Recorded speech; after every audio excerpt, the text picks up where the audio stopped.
There we go. All right. Welcome back, everybody. We are live with Andrew Pawlak, founder, CEO, Rebel IQ. Little known fun fact for the podcast community. 151 episodes ago, which was the very first, bless me, the very first podcast I ever did as a host, I was joined by Andrew Pawlak, who was the founder and CEO of Lead Pops that rebranded to Rebel IQ. It's crazy, man, how, first of all, how we both have kind of been grinding through the market and through this industry. But, it's like full circle back having you on here. I'm pumped to have you. Yeah, man. Always good to be with you. We met in 2019, I think it was, right? Oh, yeah. At an event.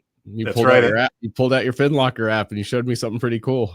Yeah, that's right. I know who connected us. I think it was Casa connected us and suggested we get together at one of the broker events. And you guys have been crushing it and doing cool things for the loan officer and lending community at large. But like a lot of us in the space, you've had to kind of make some adjustments along the way. And what I would love to do, Andrew, is kind of get into a couple areas for our listeners, our viewers, who are mostly loan officers and frankly, I would call them mostly traditional loan officers, in that they're probably mostly focused on, local referral relationships, call it realtors and other professionals. Okay. Maybe they dabble a little bit in, the lead space, whether it's acquiring leads. I think very few people are trying to organically create leads. So I'd love to just kind of pick your brain on here and share it with the audience on what you're seeing today with your client base, but what's being successful, what's working, and then get into kind of what you guys are what your forward vision looks like, with Rebel IQ. There's a lot there.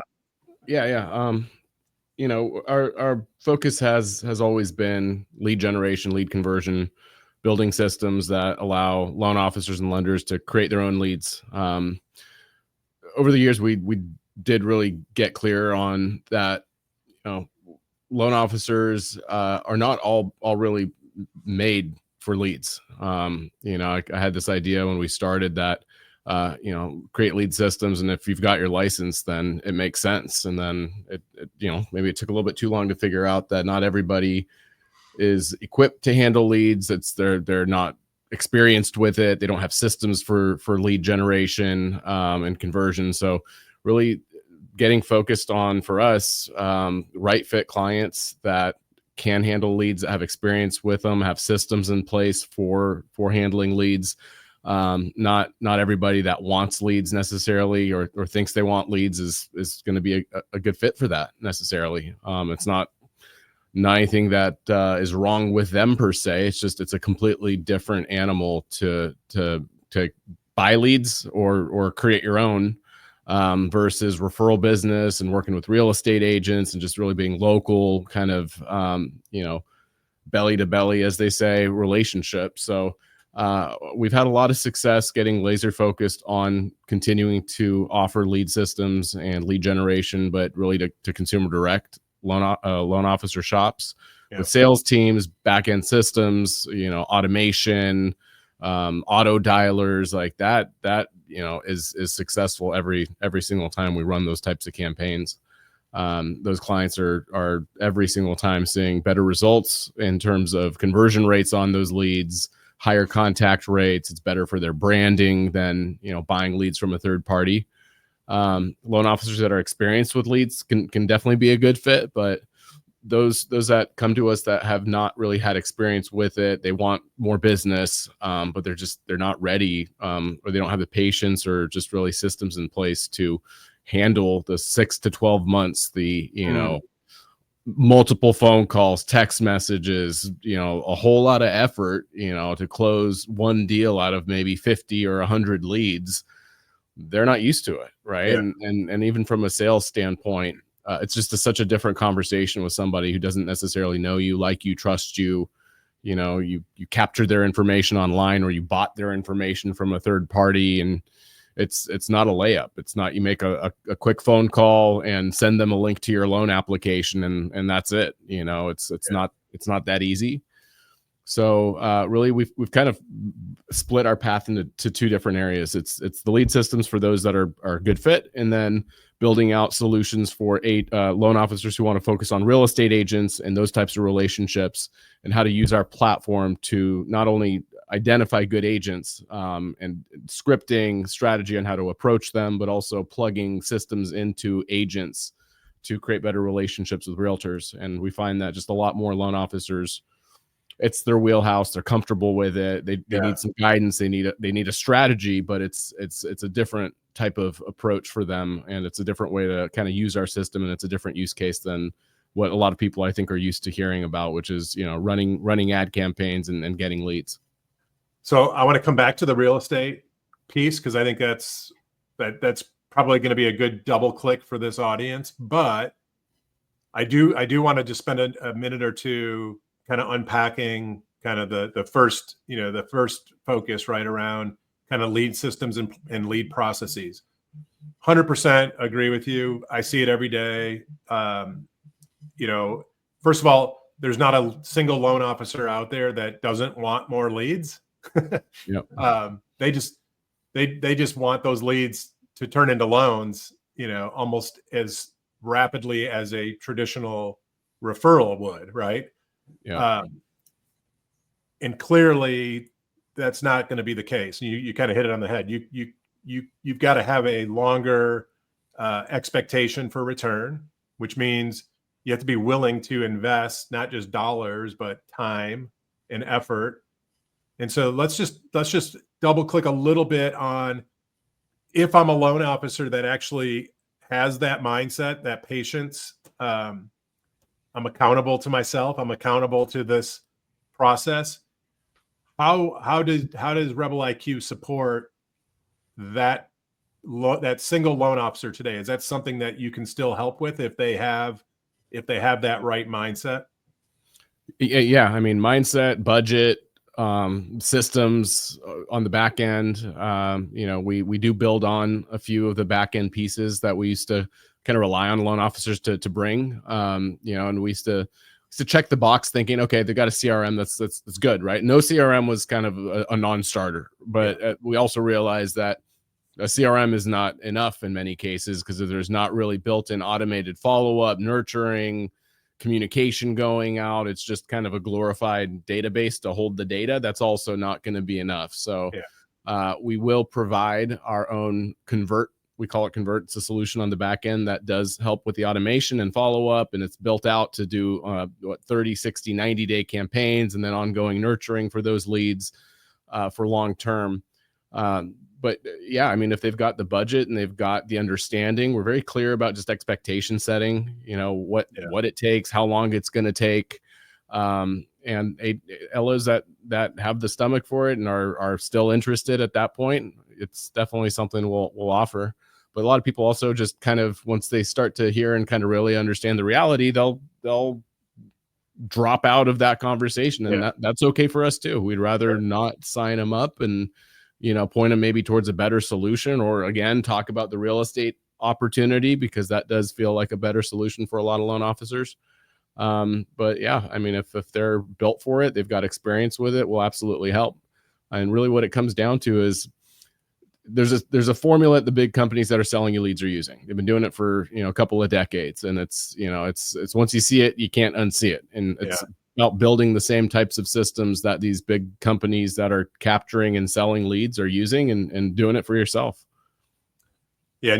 And for our audience, go back and watch episode 1 of FinTech Fridays. We talked, I remember I went back and watched it. We talked about your, where you came, kind of where you came out of, right? You maybe speak to a little bit of your background, because I do think it is important and relevant. And to your point, you can't unsee and unlearn what you've seen and learned. Yeah, yeah. So 2005, started a mortgage website company. I co-founded that. Really got into the idea of conversion matters a lot. We had a good website platform, but to me, it was always a matter of, is it converting? Are we doing as much as we can to make sure that traffic is actually turning into leads for our clients? Started paying a lot of attention to what a couple of the big lead companies at the time were doing. Lending Tree was one of them. Another company called Lower My Bills had sold to Experian for like $330 million at that time. That was crazy money. I mean, it still is, but it's not like what we hear today. Some of these things. Yeah. But it got me really interested in what are these companies doing. There's got to be something to their methodology, and sure enough, I saw just a consistent strategy that they both were implementing in all of their marketing. If you clicked an email, a banner, an ad, no matter what, they always took you to this really kind of optimized, fun kind of form experience. It didn't feel like a loan application. It didn't feel like a contact form. It was just this kind of gamified way of collecting information, good, strong call to action, just one focus on the page, one really clear message about what you were there to do. And they just kind of guided you through this process of collecting information. And to me, like, the light bulb went off. I thought, why is that not a product? Why is nobody else doing that? Yeah. And almost they're all doing the opposite. You Yeah. click on a lender or a bank and you see a loan application, a bunch of stuff to read, and it didn't make sense to me from a marketing standpoint to do it that way. So I had this idea to create a product. I called it Lead Pops, built it with my co-founder. He's the CTO. We launched it, tried to sell it to loan officers and lenders for over a year. Didn't really get anywhere trying to sell it from my kitchen table. Had this idea to try to pitch it to Zillow, and I don't know how sometimes still, but they went for it. They're like, hey, that's a good idea. We should test that. And it was their mortgage marketplace. Mm. And so they had a big client at the time, National Bank of Kansas City, still a client today. This was back in 2012. Yeah. That said, I'll test it. Why not? I mean, if it works, great. If it doesn't, we'll turn it off real quick. And we tested it, and it blew their conversion rates out of the water. So Zillow pretty quickly moved into putting that into every single lender and advertiser in their mortgage marketplace. They became our first big client. Worked with them for about a year and a half, and then got a partnership with Bankrate. Spent a bunch of time with Bankrate on building out all the rate table advertiser landing pages, testing, how many questions, what's the form got to look like, how many questions is too many, how many is too few, what should the flow be, like all these little things you might not think about, colors, pictures, like all this stuff that impacts conversion rate. For better or worse. Even the button colors made a big difference when we were testing that. I know that stuff now, but at the time it was kind of like, maybe. Now it's like an absolute no-brainer when you've seen the data.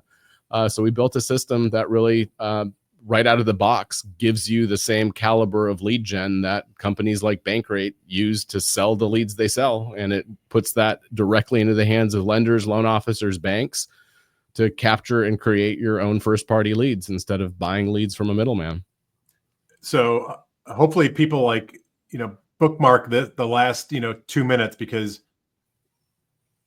what's so important here is you didn't build what you built, or you didn't end up with what you have today with with Brian, the local loan officer, right? You were able to build and test at scale. Yeah. And to have the two brands that you mentioned, Bankrate and Zillow, become clients, become partners based on what you built is I mean, it's massive value for your clients, I believe, because now you literally are able to take the learnings from these master marketing shops, right? These machines, and now kind of empower the everyday loan officer to kind of show up in the same way as the best show up. And to me, it's similar to kind of how I think about the FinLocker toolkit in comparison to kind of the ecosystems that exist out there, whether it's Rocket, Redfin, et cetera. Together we've kind of taken a similar approach to learn from the biggest of the big and empower down to that local loan officer level. Yeah. There's not a question there, just a comment. And it's, but you're right with the, the scale factor, the fact that it's proven, there's the playbook right there. We had a hand in building it for two of the big companies. We saw it firsthand. And, there's a methodology and a system and a strategy that anyone can implement. It is still a matter of, are you a good fit for leads? Because if you're not, you're still gonna struggle with it, because it isn't the same. Like we talked with an agent referral. It's not like I had one or two conversations, I sent them a loan app, and we're off to the races. It is still you got to work for it. You might only reach 50-60% of the people that you even capture in the first place, and then you got to build the trust and you got to build the relationship. It's not a warm agent handoff that's like, hey, you got to talk to my guy Rudy, he's great, just here's his card, call him, and that's it. You're starting from almost nothing. The one thing you do have working for you when you're doing self-gen is you're not in the shadows. You're not behind the curtain as Lending Tree is at the forefront, and the consumer recognizes Lending Tree and sees Lending Tree everywhere, and all of a sudden there's all these banks and loan officers calling on the back end. It's like they saw you, they saw your brand.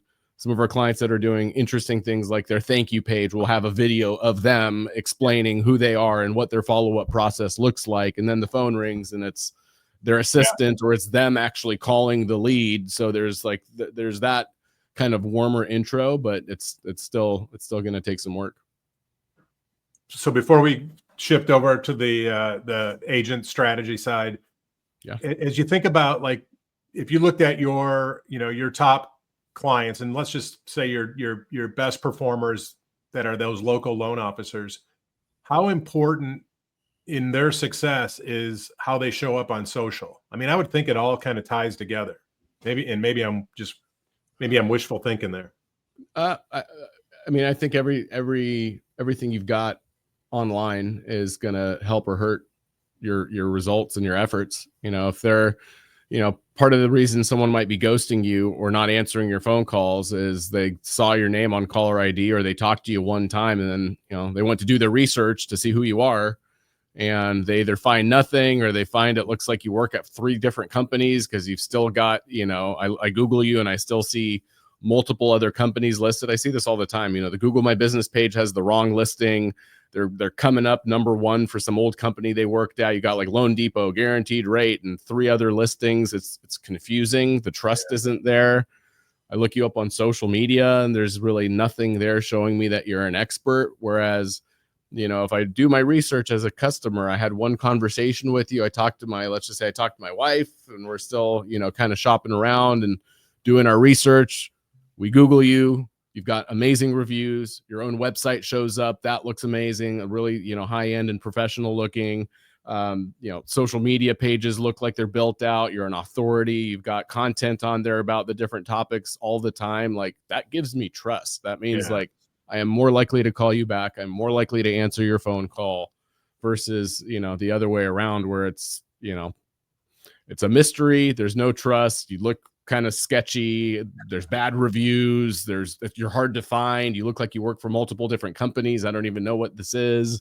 Like, there's a lot of money on the line and people are already naturally kind of apprehensive. So if I'm doing my research and this stuff doesn't help give me comfort and confidence in you, then, all of it's going to impact you for better or worse. What about, I know I said we we're going to pivot over, but I want to see where your head's at with AI, and not so much AI from product development or anything like that, but are you starting to see like AI come into the consumer side? Like when they're searching, I've started hearing about people actually using their Chat GPT or Gemini as their search tool versus going to Google. And I'm just curious if it's too soon or too early to tell, but over the weekend, I did a search on myself I created a Chat GPT under my wife. So it wasn't my account, and did a search on there, and my LinkedIn is the first thing that shows up. That happens to be where I probably do put the most content. So it's not to me, it's not by accident. Yeah. I think the more prominent of a figure you are, the more likely you are to have results pop up. I'm not sure the typical loan officer is optimized for it. Whereas, there's stuff happening with optimization that's now LLM optimization, to say, like, are you even part of that conversation? When you Google something, you get pages and pages of results. People only pay attention to the first page, primarily the top few listings, but still a lot of stuff that pops up. Whereas when you're talking to Chat GPT or Claude, it's probably going to return a couple of options and say, hey, this is your person, right? So yeah, I'm not experienced enough with the actual output of the AIs to say, what's going to happen. Am I looking for a certain person to just kind of see what's this person all about? Or am I saying, hey, who's the best mortgage lender in, this market or this area, and just give me the best mortgage professional or mortgage company in San Diego? To see what that looks like. On a company for us standpoint, we see more and more leads coming in because we track our UTM parameters that tell us a lead has come from Chat GPT. It's now coming in, we get probably a couple, maybe 100 to 150 leads a month, just organically ourselves, just coming in through rebeliq.com. And probably 10 a week now of those are marked as we showed up in some Chat GPT conversation. I don't know which ones I'm not showing up in. So it's, but it's starting to come through for us. And I think it matters a lot. I mean, I personally don't Google half the things I used to Google because I just go straight to Claude, primarily these days, and ask it. So I'm not picking winners or losers in the AI space. I've just spent a lot of time with Chat GPT in my own case, like training it up on, all things Brian Vieaux. And so I'm trying to be more intentional about using it as a search engine, because it's just going to keep learning, everything I research and the feedback I get is just another layer of learning in my own AI. So as a homework assignment, it'll be my homework assignment. I'm going to do a random study. I'm going to go pick, Cleveland, Ohio. I'm going to pick 2 loan officers, like real loan officers, and go into my Chat GPT and ask it to compare these 2 loan officers for me. I'm the persona of a first-time home buyer. I want to buy next spring, 2026, that type of thing. And when we publish this, I will include that study. I'll, privatize it, so it's we're not putting anybody on blast. But I would encourage, if you're out there, loan officers, and you haven't, done your own research on yourself, like how do you show up? That's what your customers are doing. They're either going to hit the Google path or they're going to hit some AI path to do some diligence on you. And to your point, Andrew, if you're a ghost out there, that's not good. Yeah, it's like, am I even part of this much more curated conversation that's happening now, or not? And I have no idea what these LLMs are even talking about, or what they're suggesting, or who they're talking about in my market, or why. And chances are there's not the studies that I've seen that are trying to see what the parity is between like Google results and what the LLMs are saying. It's not really direct correlation there. Right. And then even Google's own like Gemini doesn't seem to be matching what the Google searches show, which was really strange to a lot of people that were looking at that stuff, because there was an assumption made that, oh, Gemini's probably just going to pick the Google's natural top few listings or whatever, and show those. So it's a new world, man. Like, and the SEO companies too they've got to reinvent what they're doing. The pay-per-click companies, I mean, it's kind of neat, because it's a little bit leveling the playing field a little bit back to like everybody's back to trying to figure this stuff out. But yeah, it's interesting. It's fun. It's kind of not scary, but it's a little bit like, man, like we all got to figure things out all over again. Yeah. I before we hit record, when we were in the green room talking, we were kind of talking about the impact of, AI on our businesses and our products. Right. And I'm not like overly fearful, but what I do, keep pushing our team to be thinking about is we should be using everything that's available to people of our size. Those should be the tools in our toolkit, right? And we'll stumble across, at some point, we're going to stumble across something maybe that we didn't seek to stumble across. I think I gave you an example of something that I quickly built on like a 2-thread prompt in Lovable, the Lovable app. And it was like, blew me away how a non-technical guy like myself, if I ask the right question, I'm going to get, a decent response and feedback. So I'm probably more excited about the near term with all of this stuff, but also cognizant that there's a whole lot of people working on stuff that we don't even know about that just going to pop up one day. And I'd like to think we're all part of that conversation. Yeah, I mean, it's crazy to see what's possible now, which is pretty gnarly. But it's also when you can develop a prototype pretty quickly, but when you start to kind of like push it a little further, you quickly realize that like, this is kind of neat conceptually, and it's cool to like probably give to the development team to say, hey, this is kind of what I was thinking, and you can kind of hand off a much better concept. But still, it's still pretty rough. Your typical, person online is not going to be able to take it and turn it into something now that's usable in most cases. But there's definitely like, that's now. Give it a year. Watch what happens in a year, because it's moving so quick. I mean, it's fun. It's definitely fun to use, and we're all over as much of it as we can be from every piece of the business right now for us, really internally, and processes and systems and code development and product.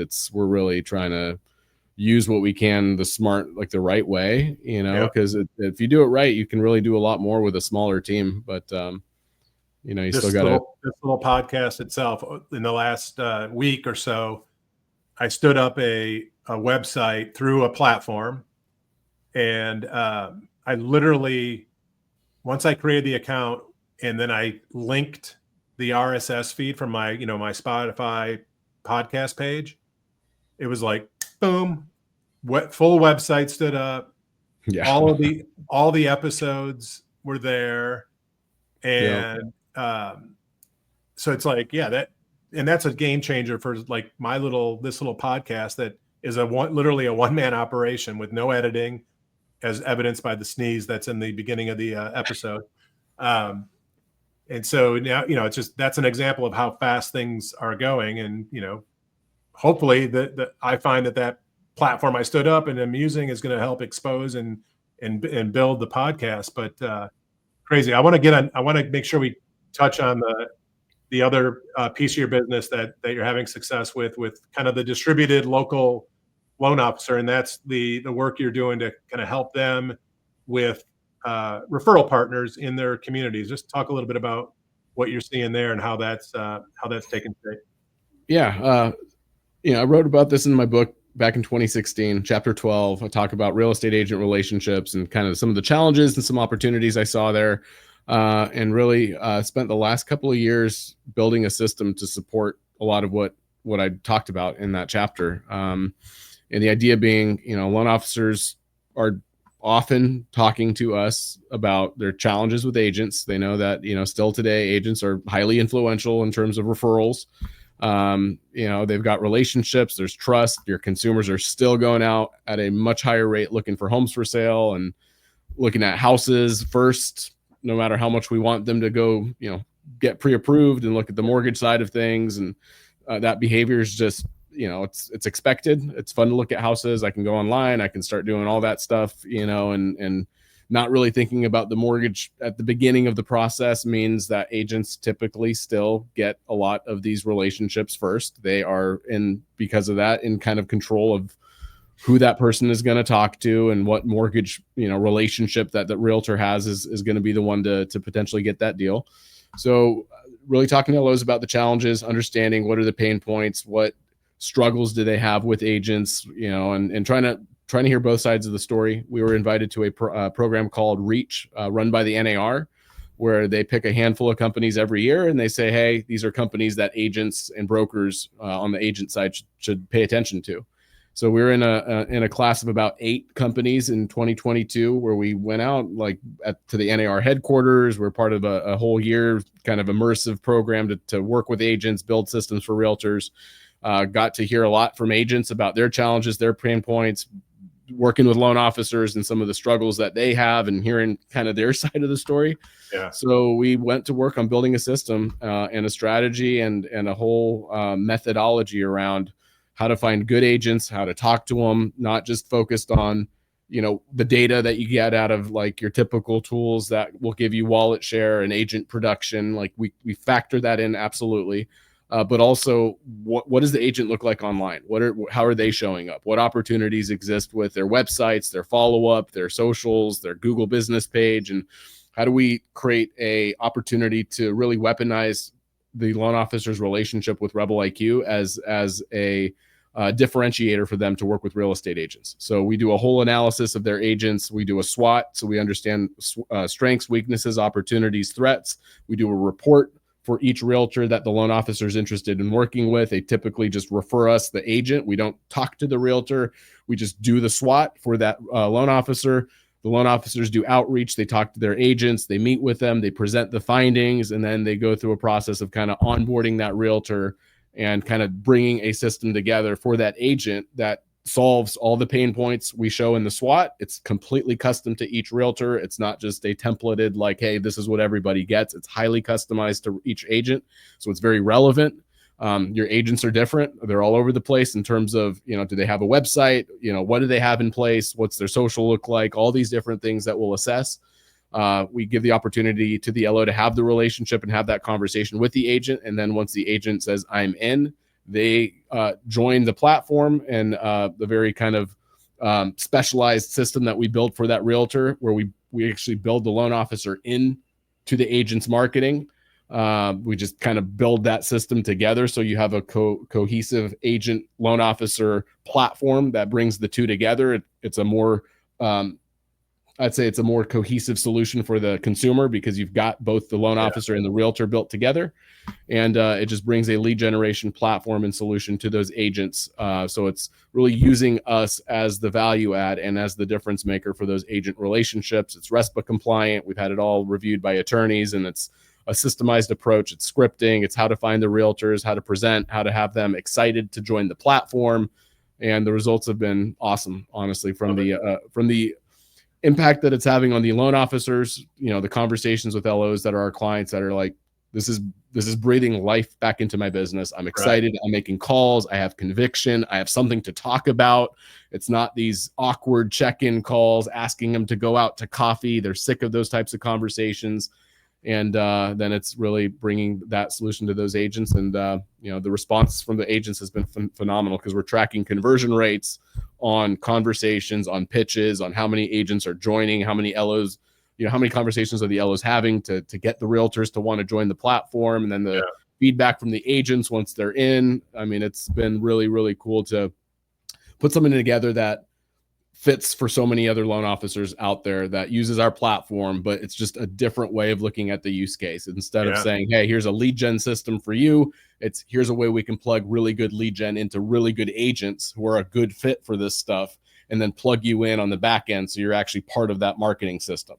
Man, I love it. And I'm picturing, as an agent, the conversation that the loan officers that are introducing this, it's not about, the next deal. This is true partnership where, I'm bringing value in this knowledge and experience that I have with this platform, but I'm also plugging you into something that's bigger than what you would have on your own. I think it's a brilliant strategy, and I would expect that it'll be interesting to see the cohort of loan officers that kind of are adopting this approach through Rebel IQ.